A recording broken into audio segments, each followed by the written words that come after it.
David Chalmers अपनी किताब reality plus में ये बात हमें मुतारिफ करा रहे हैं कि इंसान हकीकत से ज़्यादा एक हकीकी देश की तलाश में है, क्योंकि हम इस हकीकत से तो मुतमईन नहीं है। ये हमें फ़रेब लगता है, अलूजन लगता है, माया लगता है और कभी कभी वहम लगता है। ये सिर्फ जदीद आदमी का मसला नहीं है कि हम आंखों पे ऑकुलस लगा के या हम फेसबुक के ऊपर एक एवटार लाइफ गुजार रहे हैं और हम वहाँ की ज़िंदगी को ज़्यादा मुकम्मल करते हैं, यहाँ पर बेशक हम बहुत ज़्यादा अचीव ना भी किए हों हकीकी दुनिया में। कदीम तहजीबों में भी ये मसला ऐसे ही मौजूद था। अगर हम हिंद में जाएं, चीन में जाएं, यूनान में जाएं, तो तीनों तहजीबों के जो मुफक्करीन थे वो इस हकीकत से मुतमईन नहीं थे और इसे वहम या फ़रेब समझते थे।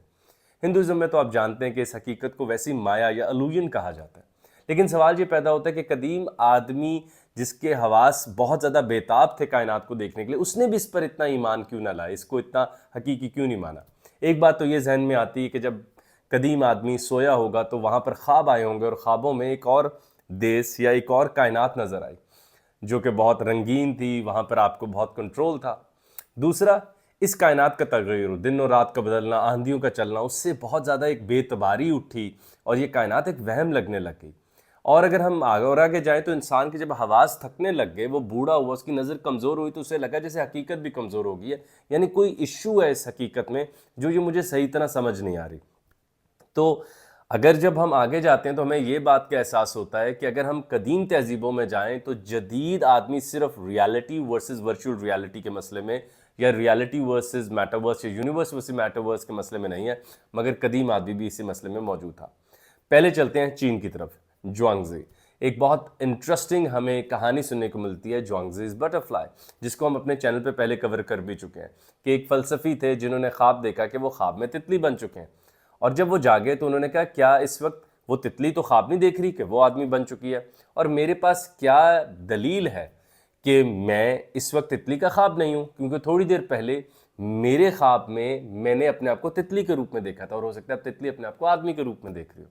तो वहाँ से उन्होंने हकीकत के ऊपर एक उंगली उठाई जो सिर्फ हमें मूवी मैट्रिक्स या एवाटार या इंसेप्शन में नज़र नहीं आती, मगर कदीम आदमी भी उतना ही बेचैन और बेताब था। मैं यहाँ पर एक और इंटरेस्टिंग बात करता चलूँ कि हमारे कुछ दोस्त हैं जिनका रेफरेंस पॉइंट सिर्फ एंग्लो सैक्सन नेम या इंतहाई सफ़ेद रंग वाले लोग जब तक बात ना करें तो नहीं है। अरे भाई, इससे ज़्यादा बड़ी बातें कई और तहजीबों में हो रही थी और रेने डिकार्ट के अलावा भी हकीकत पर ये ऐसी फाउंडेशन ढूंढने के लिए लोग बेताब थे और यही थॉट एक्सपेरिमेंट बहुत ज़्यादा लोग कर चुके थे पहले।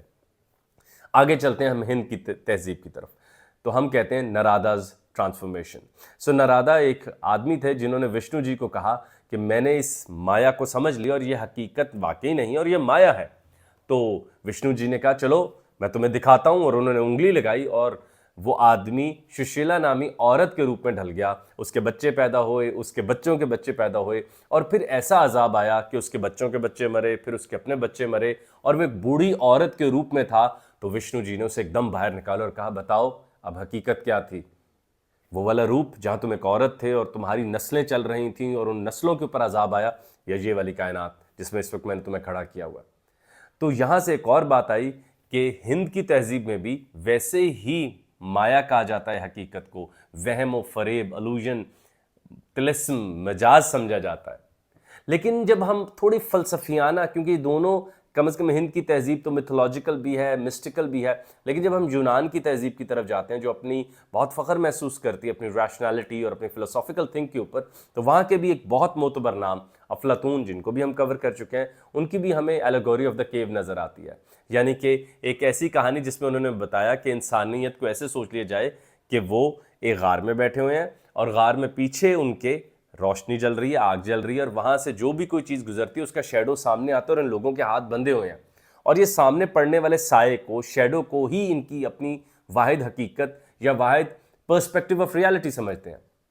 तो वहाँ से उन्होंने कहा कि हम ये जो नीचे की कायनात देख रहे हैं ये तो एक शेडो है, एक साया है, एक वहम है, एक फरेब है, एक अच्छी कॉपी है, लेकिन इसको हकीकी मान लेना ये बहुत मुश्किल बात होगी, इसको मानना काफ़ी ज़्यादा मुश्किल है। तो जो बात मैं आपके आगे रखना चाह रहा था वो ये है कि अगर हम चीन, हिंद, यूनान तीनों में जाएं तो हमें ऐसे शवाहिद मिलते हैं कि इस कायनात पर एतबार करने में मुफक्करीन को हमेशा मुश्किल हुई। जब भी मुफक्करीन और फ़लसफ़ियों ने कायनात के दरवाजे पर दस्तक दी तो वो पहले से ज़्यादा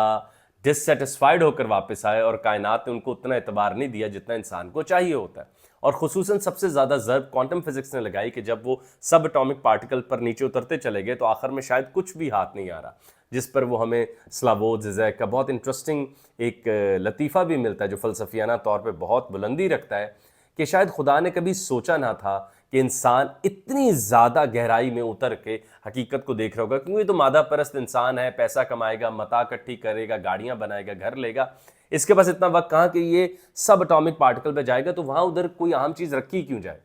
और ये जो किताब बात हम आपके आगे रख रहे हैं, ये सिमुलेशन हाइपोथेसिस को कुछ एम्पावर करती है, जहाँ पर ये बात की जाती है कि जब हम रेस वाली कोई गेम खेल रहे होते हैं तो हम इस तेज़ी से फिनिश लाइन की तरफ जा रहे होते हैं, तो क्या हम एक दफ़ा गाड़ी रोके सवाल ही नहीं उठाते कि एक दफ़ा इस दरख्त को देख लूँ, ये दरख्त है या दरख्त का कोई साया है या दरख्त का कोई ओरिजिनल कॉपी है या दरख्त की कोई एक किस्म है और हकीकी दरख्त नहीं है, डिजिटल ट्री है,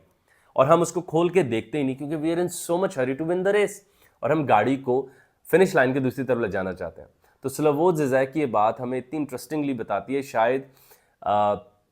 कुदरत ने इतना नहीं सोचा था कि आदमी इतनी गहराई में उतर के इन चीज़ों पर सवाल उठाएगा, तो वहाँ की फाउंडेशनल वर्क बनाया ही क्यों जाए। दूसरा एक बहुत आम सवाल उठता है जो अब फ़लसफ़ी उठा रहे हैं कि हम ये क्यों समझ रहे हैं कि material is equal to real. ये एक बहुत इंटरेस्टिंग बात है कि बेड रॉक अगर देखा जाए या कॉर्नर स्टोन ऑफ रियलिटी देखा जाए तो उसका मटीरियल होना क्यों ज़रूरी है। सिर्फ इसलिए कि हम जानवरों में जो चीज़ ज़्यादा मुश्तरक है वो हवास है, और हम हवास को इस्तेमाल करते हुए हकीकत को तय कर रहे हैं, या हकीकत हवास के अलावा भी कोई शय मौजूद है। और इसी वजह से हम जितना मर्जी इस कायनात में बसते चले जाएं, तो कदीम आदमी वो जोंगज़ा की बटरफ्लाई की तरह का सोच रहा हो, वो अफलातून किसी गार के अंदर लोगों को समझाना चाह रहा हो कि सब साया है, हकीकत नहीं है, शैडो वर्ल्ड है, असल कायनात तो ऊपर है जहाँ पर कोई तगय्युर नहीं, और नीचे की कायनात में इतनी तब्दीली है, इसी वजह से तो हम इसे समझ नहीं पाते, और उन्हीं परमानेंट ख्यालात की वजह से हम इसे समझेंगे। और वही इंसान की तलब चलते चलते यहाँ आ गई है कि अब हम ऑकुलस लगाते हैं, हम फेसबुक के ऊपर अपनी एक और ज़िंदगी आबाद करते हैं, हम इंस्टाग्राम पर एक और ज़िंदगी आबाद करते हैं, हम मेटावर्स जैसे चीज़ों के ख्वाब देखना चाहते हैं, हम बार बार इंसान को मैट्रिक्स मूवी और इंसेप्शन जैसी मूवीज़ दिखाते हैं ताकि वो इस बात के ऊपर सोचने पर मजबूर हो जाए कि हमें इस हकीकत से ज़्यादा एक और हकीकत चाहिए। इसी की एक और एफर्ट हमें नज़र आती है जब हम इस हकीकत को बदलते हैं, यहाँ बिल्डिंग्स बनाते हैं, सड़कें बनाते हैं, पानी को पाइप्स के थ्रू अपने घरों में लाते हैं, यानी जिस तरह हकीकत मौजूद है हम उससे रजामंद नहीं होते, हम उससे खुश नहीं होते, या वो हमें हर लम्हे बेचैन रखती है। तीसरा इंट्रोपिक लॉ,